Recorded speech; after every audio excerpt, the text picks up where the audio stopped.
लखनऊ के एक पुराने हवेली जैसे घर में रात के सन्नाटे में बस एक कमरे से हल्की रोशनी झर रही थी।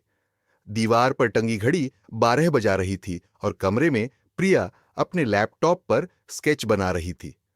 दरवाजे पर खड़ी थीं सावित्री जी, 60 साल की विधवा। उनकी आंखों में उस रोशनी की परछाई थी जैसे वो खुद कभी उस स्केच का हिस्सा रही हों। धीरे से बोली, काश उस वक्त मुझे भी अपने पांवों में घुंघरू बांधने की आजादी मिली होती।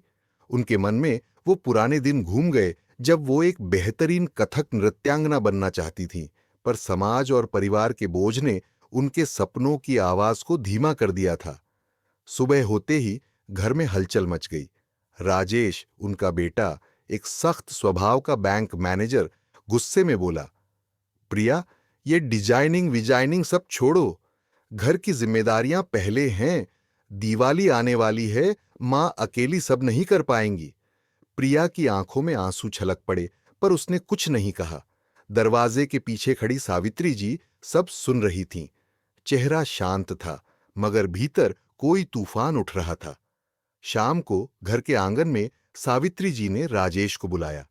धीरे से बोली, बेटा, मैंने भी अपने सपनों को घर की दीवारों में कैद कर दिया था, लेकिन अब प्रिया के सपनों को तुम मत रोकना। ये घर सिर्फ परंपराओं का नहीं, उम्मीदों का भी है। राजेश चुप रह गया। उसने मां की आंखों में देखा, पहली बार उन्हें सिर्फ मां नहीं, एक अधूरी कलाकार के रूप में देखा। धीरे से बोला, मां माफ कीजिए, मैं समझ नहीं पाया।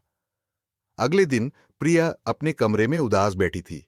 सावित्री जी उसके पास आईं और बोलीं, बहू, अपने सपनों को मरने मत दो, वो ही तो जिंदगी की सच्ची धड़कन है। प्रिया की आंखों से आंसू बह निकले। दोनों ने एक दूसरे को गले लगा लिया। कुछ हफ्तों बाद शहर के एक समारोह में प्रिया को अपने स्केच के लिए सर्वश्रेष्ठ कलाकार का सम्मान मिला।